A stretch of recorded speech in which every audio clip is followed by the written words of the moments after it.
Hi there, I'm Ed Merrison from CellarHand. I'm here in the vineyard with Paul Scorpo. We're looking at Paul's special vineyard selection wines from 2020. So the one that we're on at the moment is this, the Eocene Chardonnay from 2020.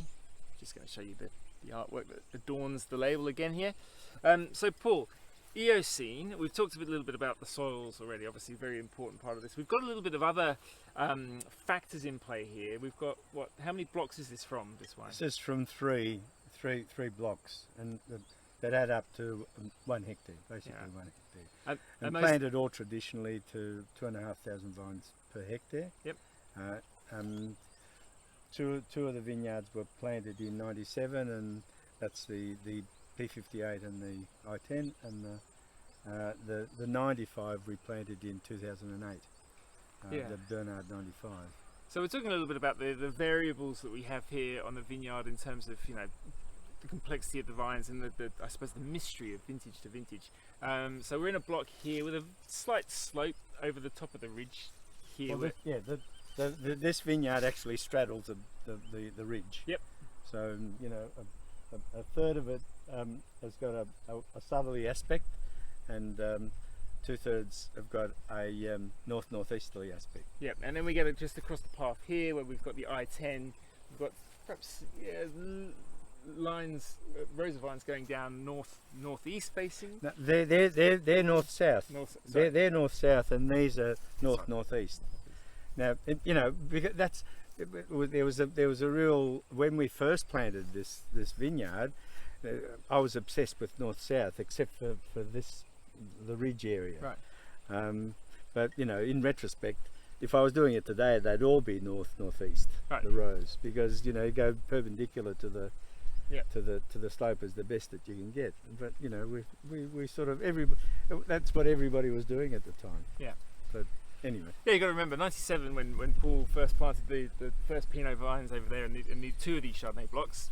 Still early days, kind of the second wave. It was a second wave. A lot of people say about the Mornington Peninsula. Yeah, look, 83, you know, to 95 was virtually the first wave, and then there was a bit of a lull, and sort of we appeared, and so did Kuyong, and so did Yabby Lake, and yeah, so a lot of those were later plantings. Yes. Yep. So plenty of experience really going on here. And so for the Chardonnay, if you're familiar with Paul's Chardonnays, we obviously start with the Aubaine, the very popular Aubaine Chardonnay as the entry level, a very high quality entry level. Then the estate wine, which is a fantastic wine, also a blend of these three blocks and these three clones. And then the Eocene. So what singles out the Eocene then? Well, the Eocene is only made in exceptional years when some of the barrels are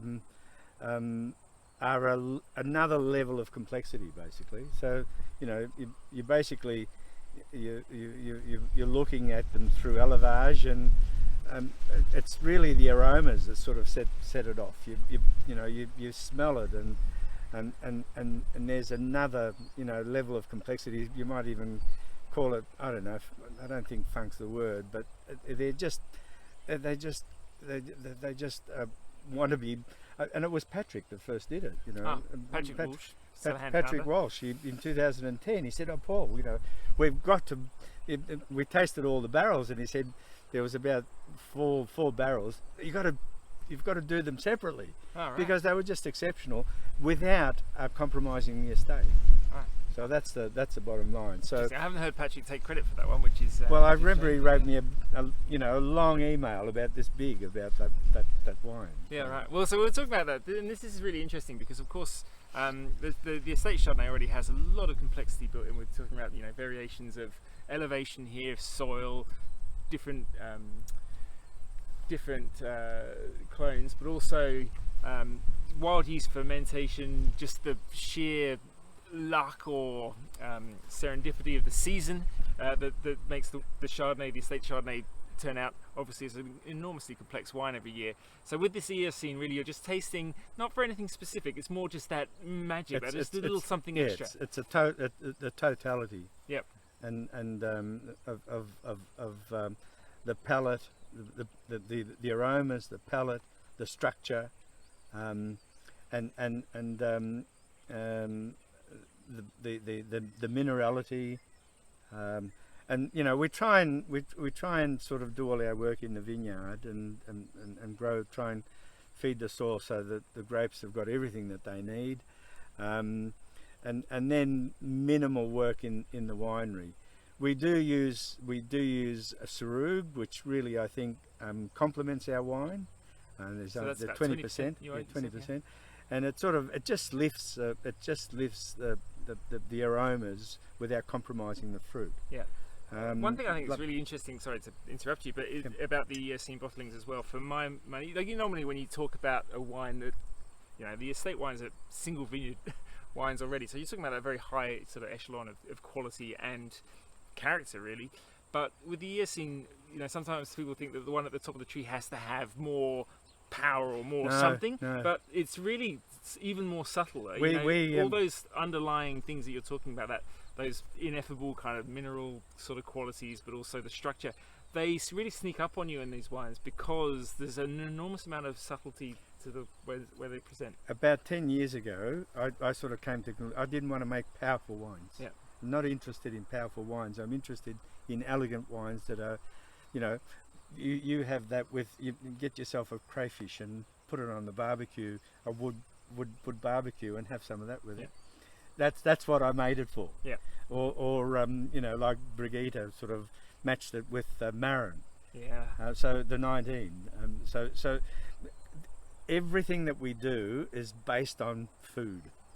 You know. So these wines, I sort of got over the powerful side. They're full of flavour. They're balanced. They age wonderfully.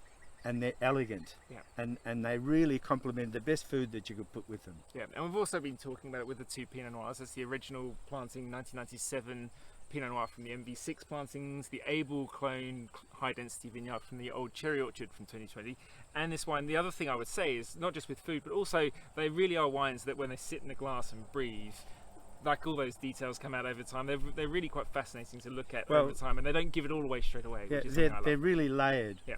They're really layered, and that's because of the work that we've put into the farming on it. You know, ultimately we're trying to be good farmers and gardeners. Yeah.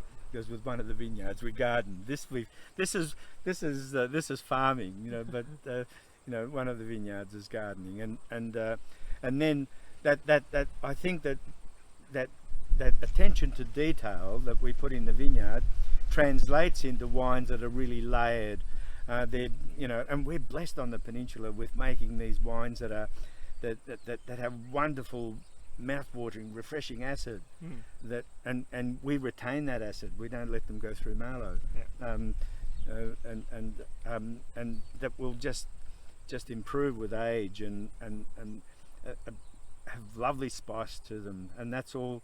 You know, these, we talk about minerality. You know, these vines, they're now mature. They're, you know, they'd be 4 or 5 meters into the ground. Yep.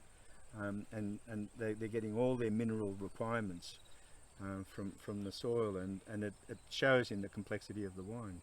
Certainly. Well, there's a lot to look forward to there, and you don't have to wait too long because these wines are out around about now. This is the 2020 Eocene Chardonnay from Paul, out now with his 2020 Old Cherry Orchard Pinot Noir and original planting Eocene Pinot Noir.